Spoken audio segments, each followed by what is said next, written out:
Bismillahirrahmanirrahim. Jomlah kita masak sardin ya. Ini ada sardin 1 tin besar. Ni ada 3 sudu makan rempah kari daging ya. Ada air asam jawa.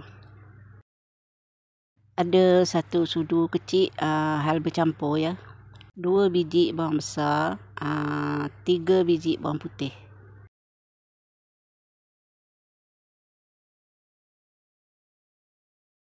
Tumiskan hal bercampur tu ya.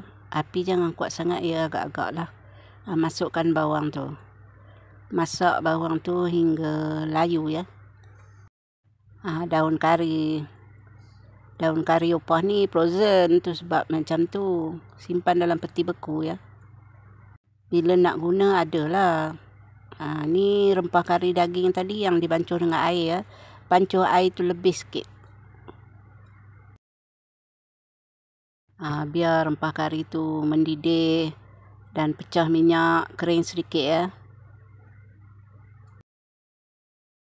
Dah nampak kering sedikit dan pecah minyak ya. Masukkan air untuk kuah ya.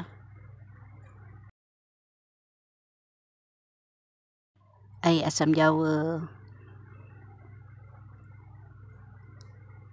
garam,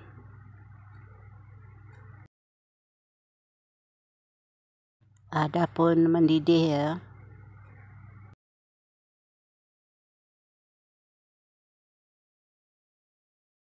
Dah mendidih tu boleh masukkan ikan sardin tadi tu. Setengah orang tak suka kuah sardin tu, tapi upah masukkan sekali je. Nak buang pun sayang juga kan. Walaupun kita ambil kuah sardin tu, dia tetap ada rasa kari juga.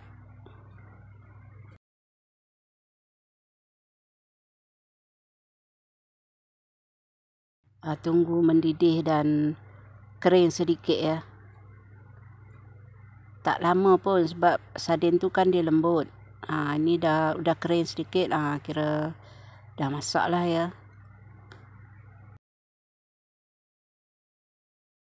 Dah pun siap.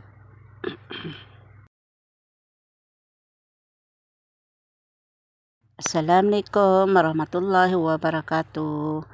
Jumpa lagi di lain video. Okay, bye. Selamat mencuba ya. Boleh dimakan dengan nasi ataupun roti canai ataupun roti jala ya. Sedap dimakan.